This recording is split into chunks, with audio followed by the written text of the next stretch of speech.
አራቱ እንስሳትና ሌቦቹ አህያ ውሻ ድመትና ዶሮ በአንድ አካባቢ ከተለያዩ ጌቶች ጋር ይኖሩ ነበር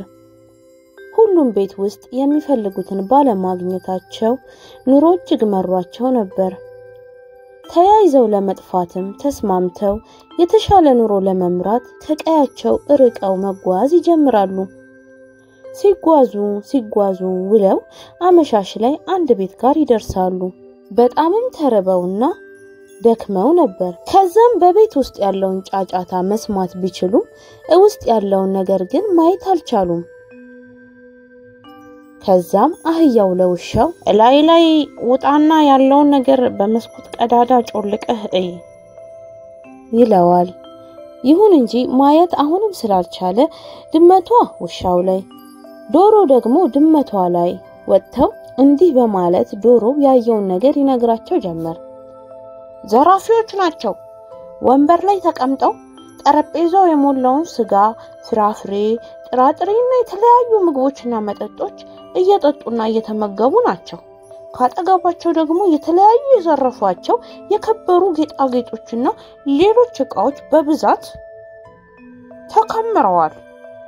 አላቸው እንስሳቱን በጣም ርቧቸውና በርዷቸው ስለነበር እንዴት ሌቦቹን ማባረርና ቤቱንም ከነንብረቱ የራሳቸው ማድረግ እንደሚችሉ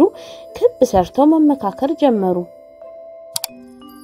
ሌቦቹ ደንግጠው ወደ ውጪ የሚወጡበትንም ዘዴ ፈጠሩ አንድ ላይም ድምጻቸው ከፍ አድርገው ሲጮሁ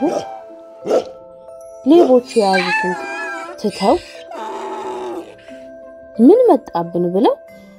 በርግገው ከቤት ወጡላቸው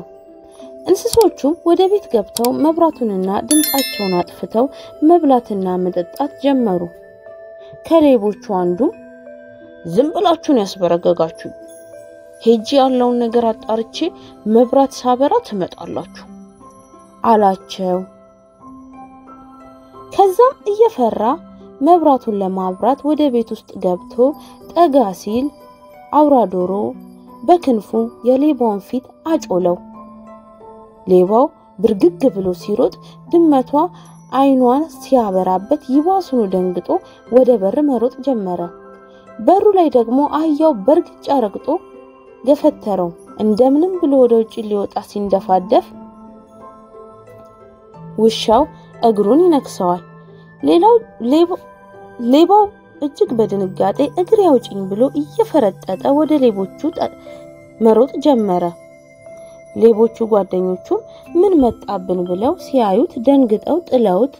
ሮጡ በዚህ ምክንያት ሌቦቹ ሁለተኛ ላይ መስለሱ ሸሹ እንስሳቱም እዛ ቤት ውስጥ በሰላም በፍቅር በደስታ ኖሩ ይባላል ተረቴን ከወደዳችሁት ይሄን የድሮ ኢትዮጵያዊ ተረቶች የምትሰሙበትን ተረት ፔጅ ላይክ ሼር ሰብስክራይብ በማድረግ ቤተሰብ ይሁኑ